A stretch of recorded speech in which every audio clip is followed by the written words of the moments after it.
Welcome everybody, and we are going to discuss in this video about writing a resume. Ultimately, you want to land in your dream job, and for that you should write a resume which will attract the interviewer, which will be shortlisted, right? So how should you write such resume? There are hundreds and thousands of videos on internet, but you want one concise, compact video, and you are at the right place. So let's start. I'm going to discuss completely 10 different points which you have to keep in your mind while preparing the resume. Obviously, you would have got so many resume templates from your friends, so you will do the basic job for sure. But what are the key things to remember? That we are going to discuss in this video. So let's start. So first step is you have to start with a professional summary. Now, most of the resumes which I get from my students, because I help students from counseling, deciding which career to take up until they get placed in the organization. So I see so many resumes and they write at the start career objective. Interviewers are least bothered about your objective. What is your objective? We are not bothered. We are bothered how you are able to contribute to our organization. So that is answered in professional summary. So when you start writing your resume, obviously you will start with your name, your email ID, your phone number, your LinkedIn profile, obviously, correct? But what would be the body? It should start with your professional summary. Sir, I don't have professional experience. I am just a fresher, sir. Okay, you can write profile summary also. Right? Now, what is the best thing to do with this professional summary? Highlighting your key skills by using the words in the job description which match with the job description. If you can do this, that would be awesome, right? Chances that you will be shortlisted for the interview will increase a lot. So what you are supposed to start with? A professional summary. Now, come to the step 2. Many a times what we do is we keep the skills at the end of the resume. Now, why should we keep it at the end? We can keep it at the top also, correct? And moreover, whatever your core skills are there, which can actually help you to contribute better to the organization, that you have to showcase at the top. Now you have 10 different skills. Now you are keeping all that skills in the same pattern for every job. Who said to do? If particular job requires particular skill, keep it at the top. So core skills should be highlighted, should be put at the top, and which are not so useful to the organization, you can keep it at the bottom. So when you talk about your skilling, follow this practice.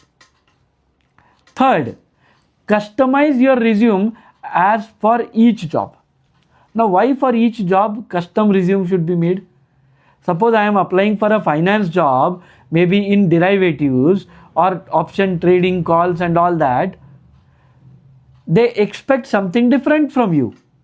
If you are applying for an accounting job, they expect something different from you.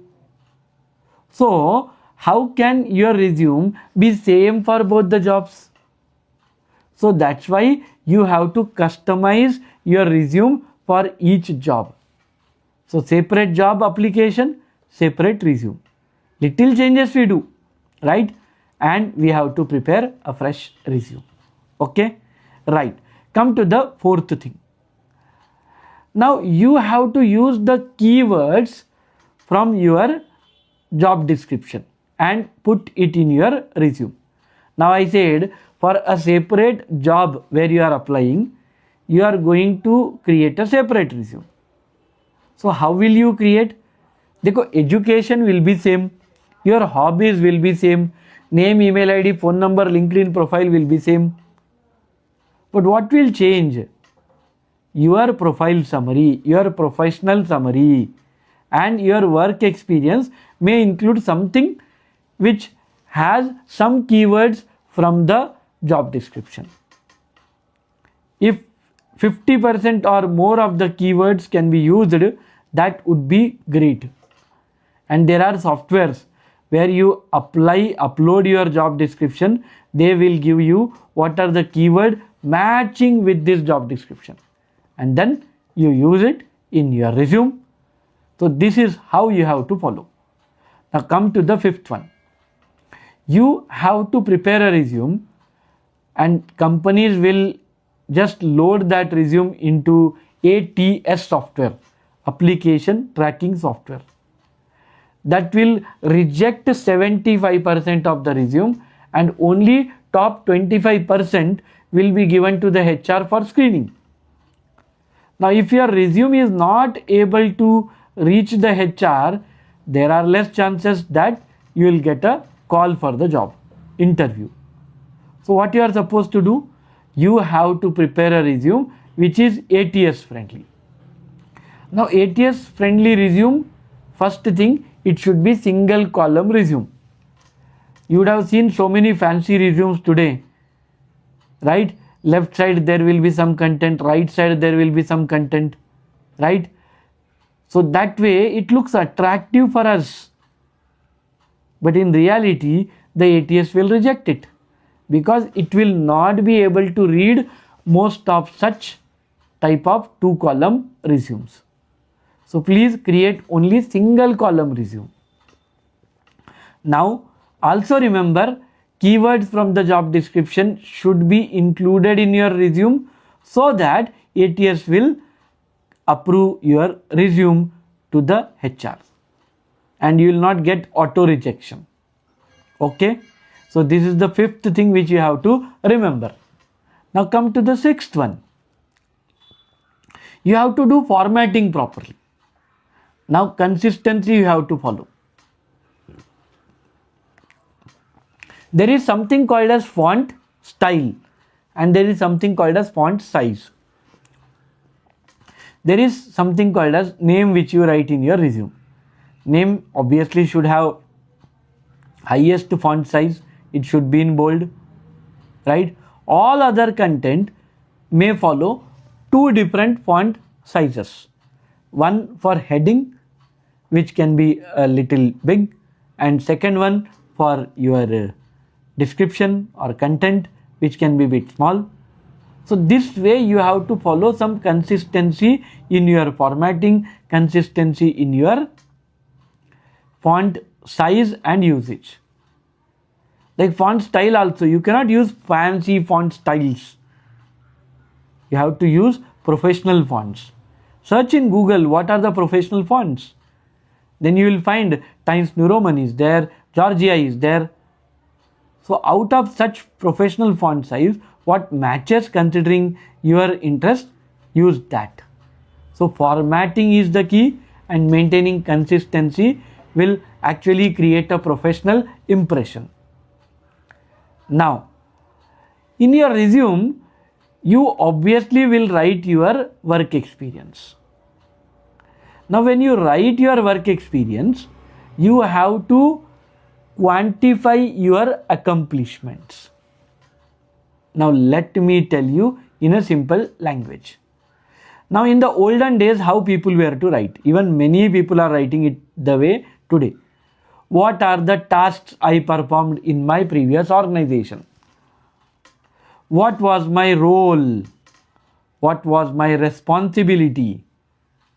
People are least bothered because everybody will get the role, everybody will have responsibility, everybody will have to do some task. That is common.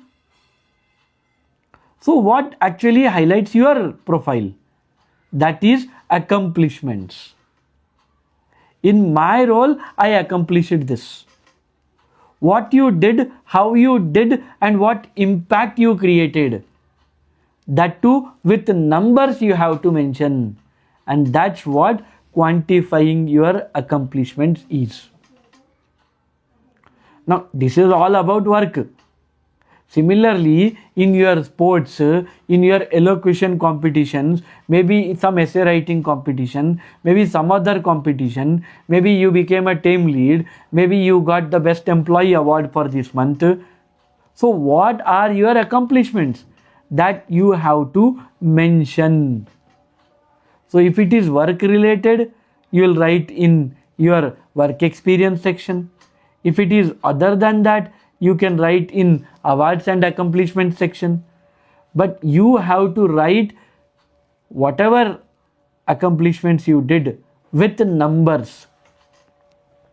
At least 5 points should be there in your whole resume where you are talking with numbers. Suppose 2 resumes I get. One resume talks about the same thing, second also talks about same thing, but the second one gave more numbers. It gives more authority and authenticity. That's why quantifying is the key to success. Okay, so follow this in so that your resumes get shortlisted. HRs will actually get attracted with this. Now coming to using action verbs. This is the 8th one, very important. Dekho, whatever you did is activity, is action in your job role, in your education. So using action verbs are very important.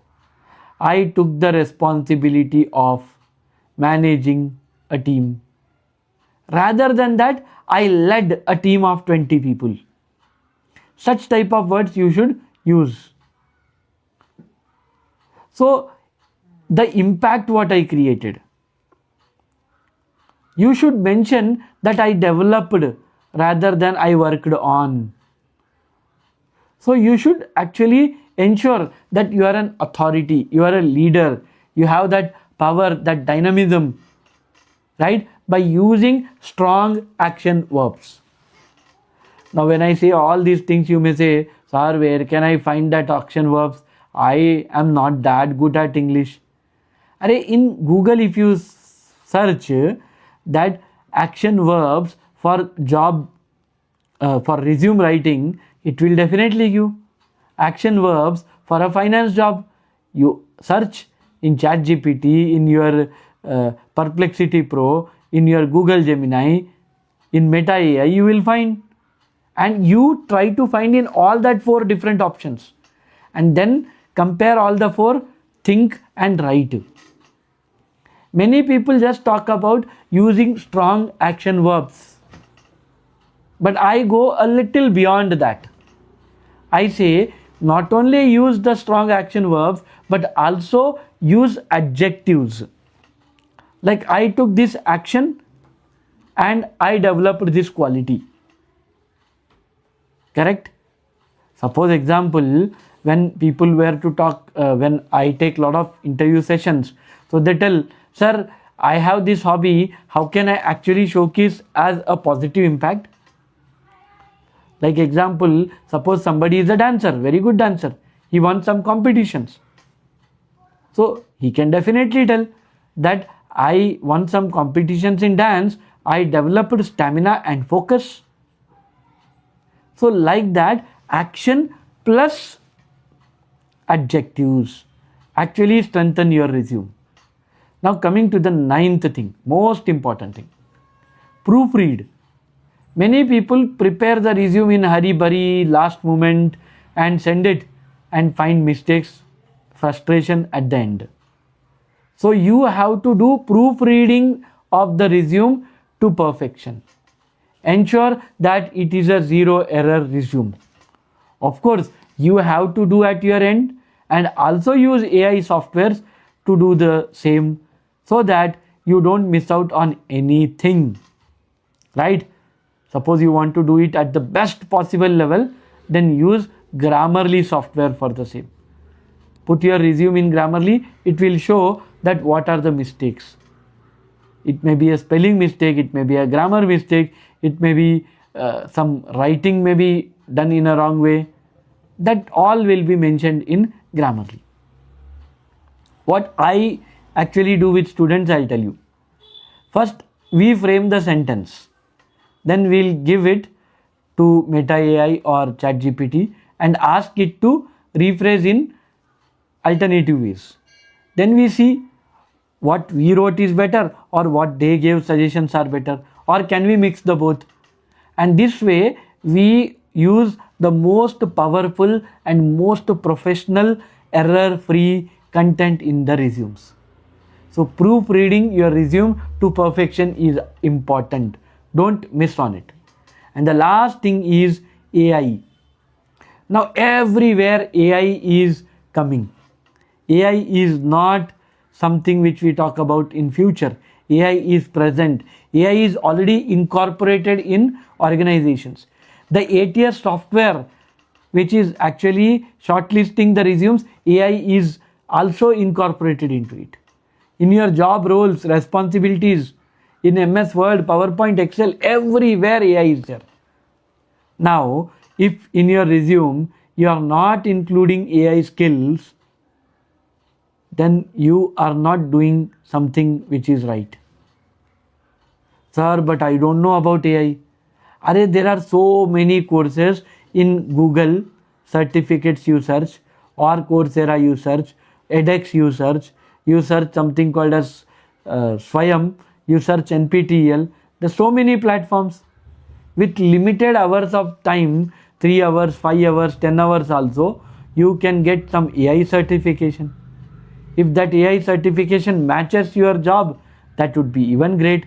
Like I suggested to students, AI in accounting, AI in economics, AI in finance, because I teach to accounting and finance students.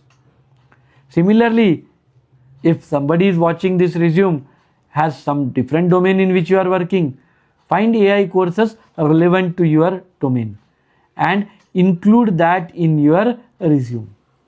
So this way, if you follow all these tips, you will do the best resume possible. Now the question comes, should we use multicolors?